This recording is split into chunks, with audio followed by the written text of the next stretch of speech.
30 let sem star in živim pri mami, kuha mi kosil, poskrbi, da kaj bom pil.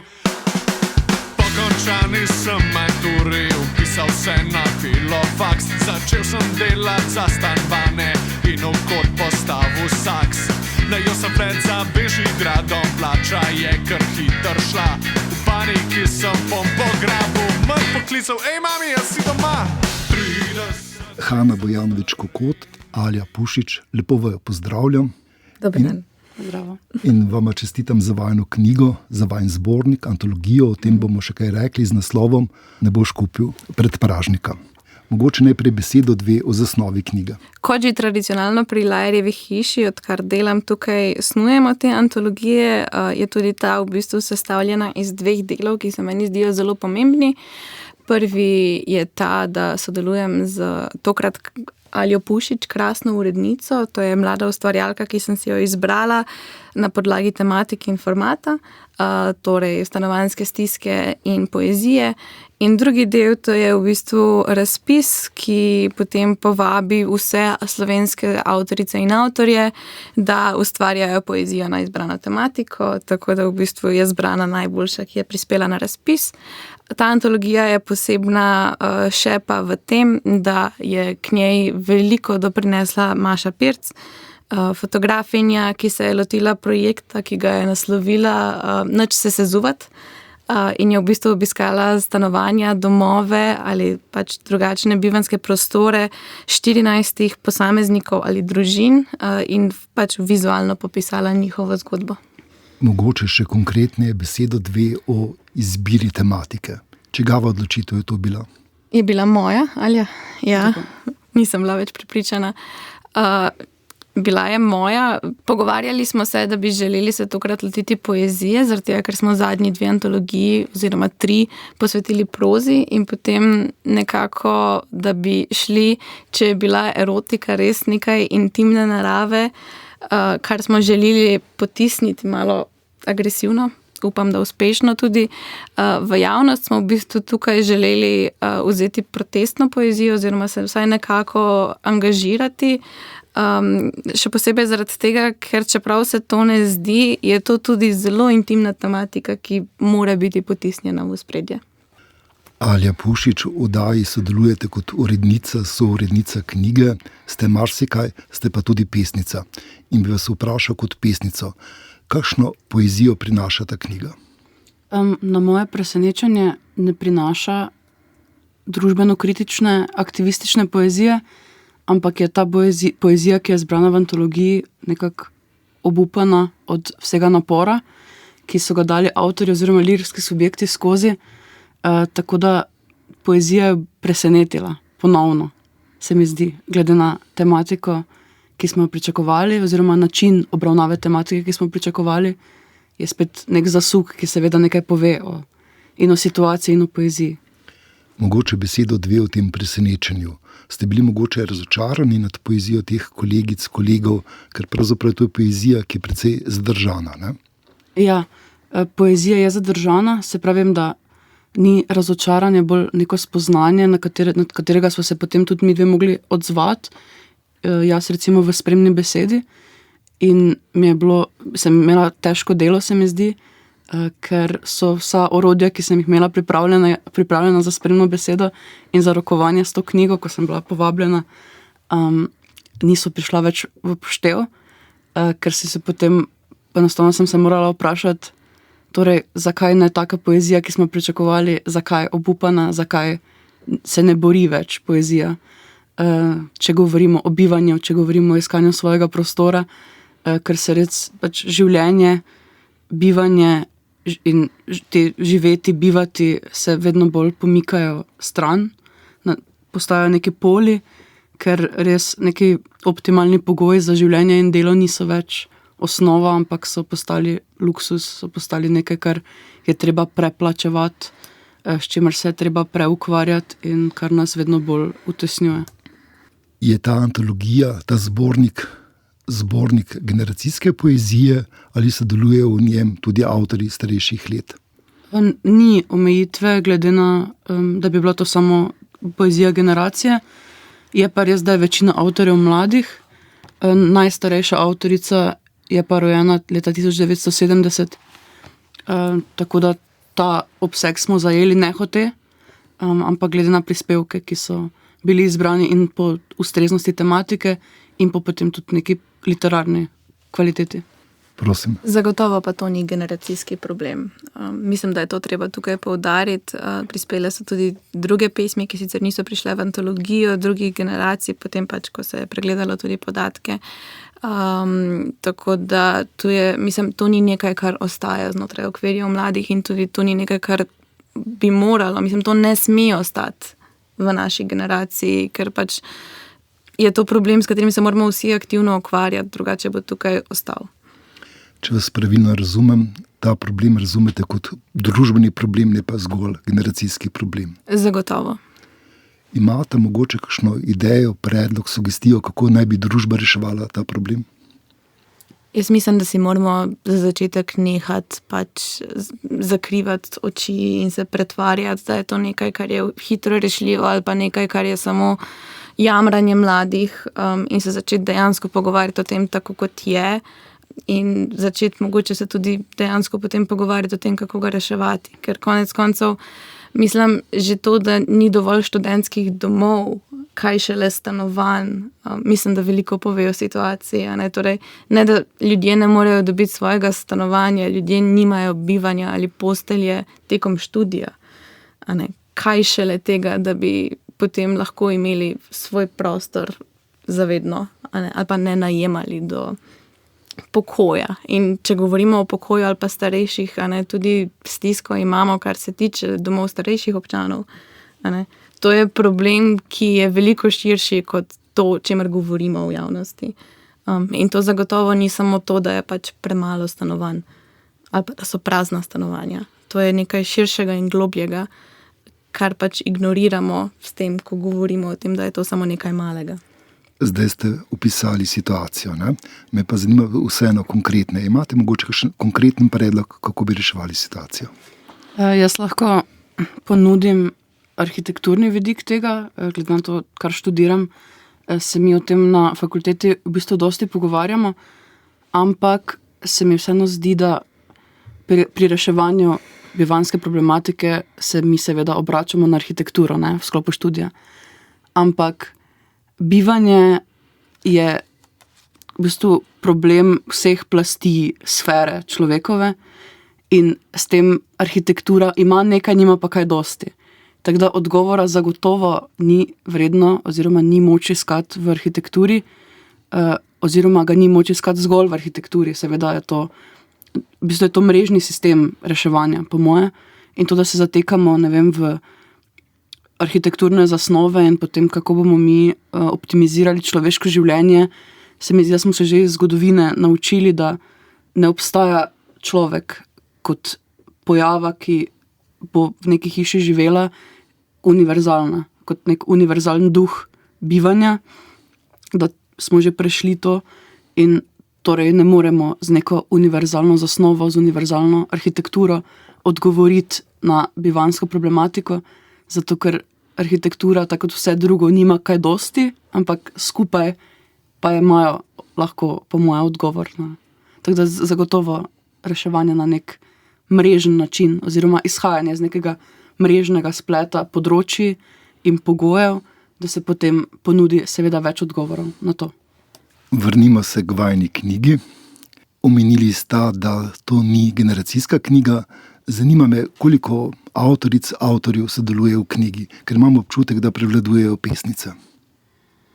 Po spolih jaz nisem niti preverjala, ampak objavljena je poezija 36 avtorjev, ki so bili izbrani iz okvirno 100 prispelih, torej pesniških skupkov pod psevdonimi.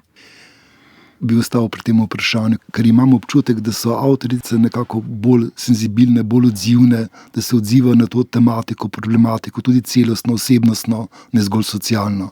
Kakšen je vaš občutek?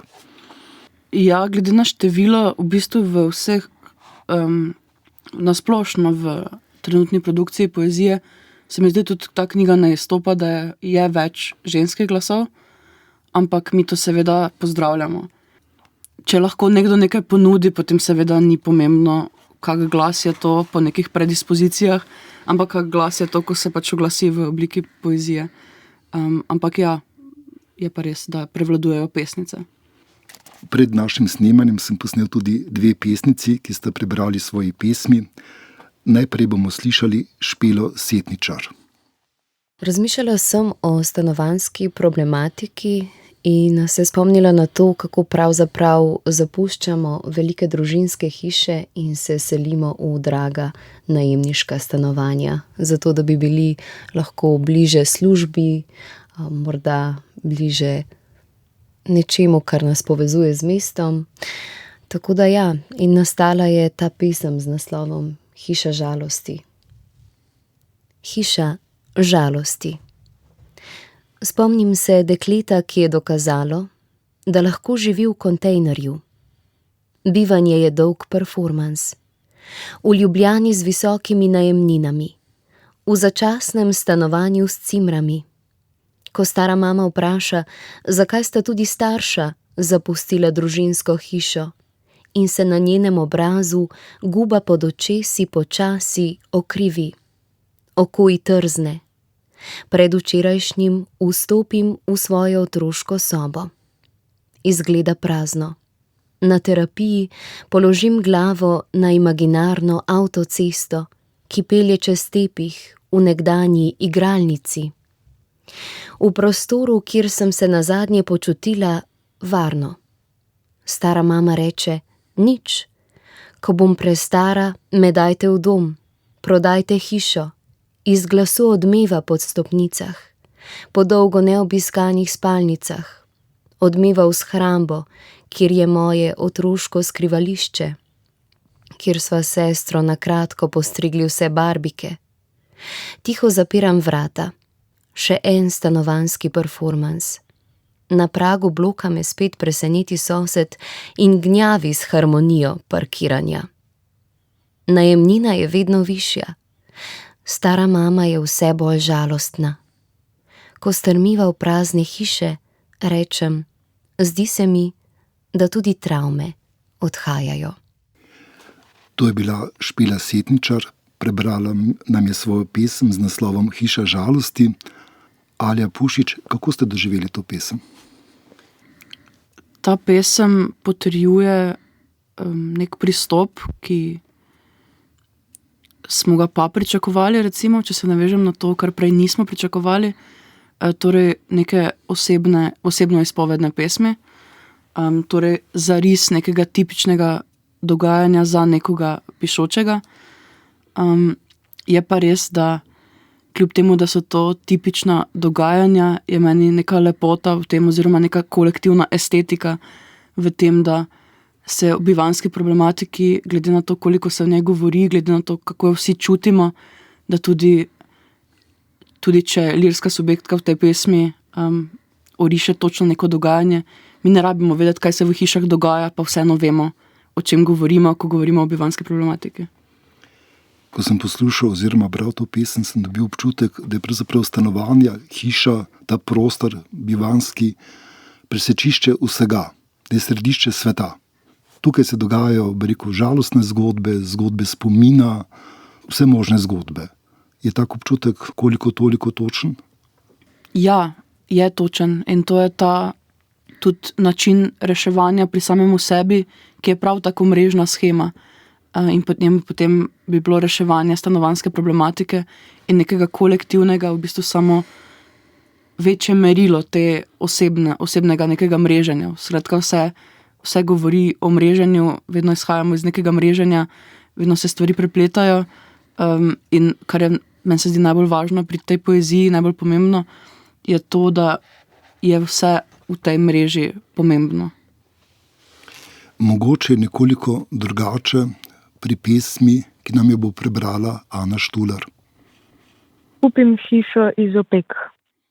Umrem in svojim otrokom dedujem neplačan kredit. Najamem blokovsko stanovanje. Vržejo me ven, ker kadim in zjutraj zbujam zgornje in spodnje sosede. Preselim se v prikolico. Odpeljejo jo, ker ni parkirana na pravi lokaciji. Zgradim si hišico iz kamna. Otroci kamen za kamnom odnesejo domov.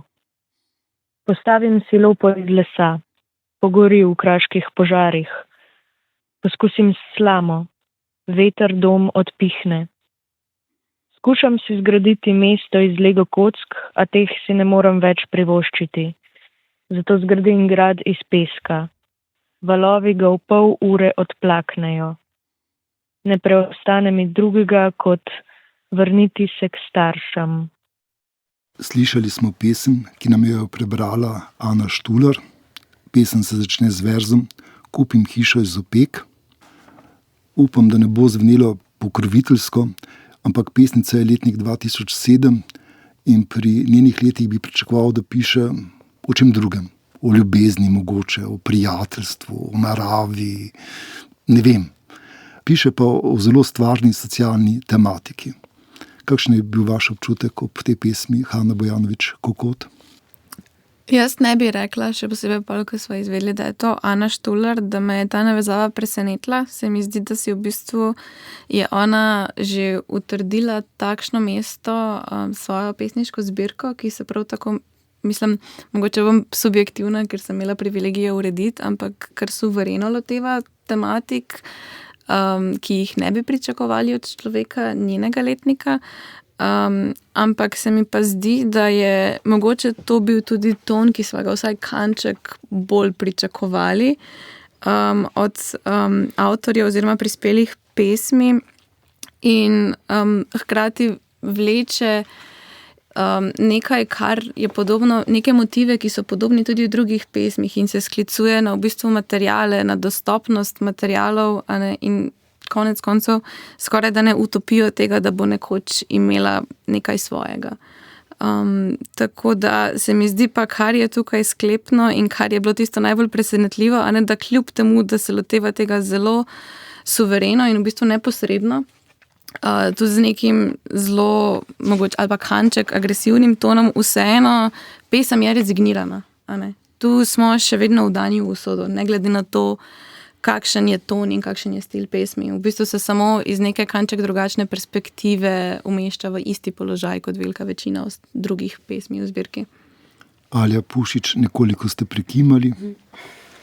Ja, se strinjam s tem, da je ta pesem še vedno resignirana in pokaže na to, da tudi če smo recimo želeli pesem zastaviti na nek borbeni način, da v bistvu hitro ugotovimo, da se moramo umakniti, da moramo na nek način si reči, se v bistvu ne gre drugače, se v bistvu ne moramo nič spremeniti. Bi pa rada poudarila, zdaj, ko je Ana to prebrala, se mi je en verš še posebej vtisnil spomin, oziroma je res tako pomenljiv za celo knjigo. Torej, zgradim si hišico iz kamna, otroci kamen za kamnom odnesejo domov. Torej, to prelaganje materijala, tudi ko govorimo o domačnosti, da misliš, da si nekje naseljen, potem pa lahko nekdo to tvojo naselitev v bistvu razgradi na materijale in odnese v svoje bivanje. Sam sem se ustavil tudi ob tem zadnjem verzu, ob tem resigniranem tonu. Upam, da spet ne zvenim pokroviteljsko, ampak bi si želel, da mladi ljudje zvenijo nekako bolj optimistično, bolj veselo, z nekim pričakovanjem, z občutkom neke zanesljivosti, gotovosti, prepričanosti. Tu je pa res resignacija počrtana, se upravičujem, z rdečim flomastrom. Ne? Najbrž je tudi zato knjiga rdeča. Velja, omenili ste rdečo barvo knjige, besedo 2-3 o zasnovi knjige, kdo jo je opremil, kako in tako naprej. Opremil jo je Gal Grobovšek, ki ima 2 pesmi tudi objavljeni v zbirki. Veliko je bilo debate o tem, kakšno narediti naslovnico, kako oblikovati knjigo in v bistvu smo se veliko pogovarjali tudi o poeziji in prostoru, zato tudi vizualna opremba, torej ne samo oblikovanje, ampak fotografij, ampak se mi zdi, in tukaj sem zelo hvaležna za Gala Grobovška, da on zagrabi vsako knjigo res z obema rokama in izžeme, kar se da iz oblikovanja in velik privilegij je to dovoliti oblikovalcu, ker se mi zdi, da lahko prelom strani, ki je premišljen, ki je dodelan in ki ni samo po neki šabloni, neznansko veliko doprinese knjigi in izkušnji, ki jo bralec na to ima. ni vse samo v verzih in res me veseli, da Gal to v bistvu živi. Zelo mi je všeč tudi naslovnica knjige, tudi vama. Ja, zelo. Ja. Kajti ta naslovnica skriva naslov knjige, ga skrije in ga neštetokrat pove tudi, ne? Ja, v bistvu to neko nadaljuje idejo te neke mantre, torej ne glede na to, kolikokrat nekaj ponovimo, če je to skrito v nek mrežni sistem, v nek vzorec, ne, je potem to ponižano v neko opombo oziroma degradirano na nek predmet, v tem primeru je knjiga, ker predpražnik, ne, če jo vidimo pred sabo na neki površini. Ja. Kljub temu, da je v bistvu to skoraj da ne ukaz, a ne boš kupil predpraznika. To je dejstvo, to je, mislim, skoraj da ne velelni ton in predvsem postavi status quo, preden sploh odpreš knjigo. Vseeno, kdo izreka ta naslov? Naslov je pri dobesednem izrekanju vzet iz ene izmed objavljenih pesmi v zbirki. Tinkara Roza Kosi je zapisala ta vers. V daljši verziji sicer nikoli ne boš kupil predpražnika, ampak so potem dve to zaostrili kot nekak soočenje, kot to je tvoja prihodnost. Razumem, izbrali ste naslov iz neke pesmi in ga nekoliko predrugačili. Ampak za me vseeno zanima, kdo je ta glas, kdo je ta subjekt, ki izreka, ne boš kupil predpražnika. Kdo je to? Kdo to govori? Jaz mislim, da je to tisto, kar nam konec koncev s trenutnim stanjem govori družba na vsakem koraku. Hkrati se mi pa zdi, in tukaj pač pride poezija tudi nekako zraven, to je tisto, kar smo mi začeli verjeti. To je tisto, kar verjame popolnoma vsak literarni subjekt v tej knjigi. To je tisto, kar tako ali drugače sporoča vsaka pesem in tako se v bistvu potem nekako skupaj združita oziroma pač nekako prepleteta tako resnični svet kot literarni svet te knjige. Če lahko poskušam interpretirati, ta naslov je vseeno mogoče kanec bolj optimističen kot tisti od prej, namreč če bi bil naslov knjige Ne bom kupil predpražnika, pomeni, da bi ta že nekako ponotranil to nepreklicno izgubo. Tu pa je nek nadjasnik, veliki drugi, ki nekaj izreka. Zdaj vprašanje, če ta poslušalec, poslušalka res v popolnosti sprejema ta imperativ ali pa mogoče vseeno potihem kljubuje in upa, da bo nekega dne drugače. Pa jaz mislim tudi, da do neke mere odraža to, da to ni bila izbira subjekta. Nikoli. Nikoli se ni on odločil, da ga ne bo kupil. To je bilo nekaj, kar pač mu je bilo rečeno, nekaj, kar pač mu je bilo ukazano in predvsem situacija, v kateri se je znašel, ne po lastni krivdi. In iz tega vidika je tu pomembno, da to je ne boš in ne bom, ker to ni nekaj, kar izvira strani subjekta oziroma pač kogarkoli, ki se znajde v stanovanjski ali bivanjski stiski. Prej ste omenili, kako ste morali pri spremni besedi spremeniti aparat. Bili ste pripravljeni verjetno na koncepte, kot so razredni boj ali kaj podobnega, potem pa naenkrat vse to ste morali odriniti stran na rob pisalne mize in zastaviti spremno besedo drugače. In me zanima oboje.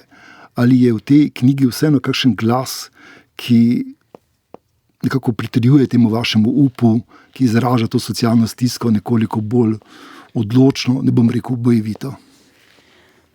So pristopi k poeziji v pesniški zbirki, ki odražajo to bolj odločno in so prav izjeme, ki potrjujejo pravila, ampak jaz sem pogrešala to, da bi, tako pač sem napisala v spremni besedi, da se sama sebe parafraziram, da bi nekdo zaklical proti, mislim, da bi bil nek vzklik prisoten k skupnemu boju. Ker toliko govorimo o težavnih mladostnikih, o nekih morilcih sistema, da če temu lahko tako rečem, da potem, ko pride do poezije, ker pesniki so težavni, mislim, pesniki vedno, se mi zdi, pač delajo težave, da je vedno neka težava na delu, ko se gre pri poeziji, ko se gre za poezijo. Zato sem samo pogrešala ta kolektivni vzklik, stopimo skupaj, tako se da to rešiti. V bistvu tudi poezija nima točnega odgovora na to. Naš pogovor se žal bliža naglo koncu, Ampak preden končamo pogovor, samo še tole. Alja Pušič, pripovedovali ste o svojih pričakovanjih ob tej zbirki, ob tej antologiji, hkrati pa ste v spremni besedi pisali o konceptu, o svetosti poezije.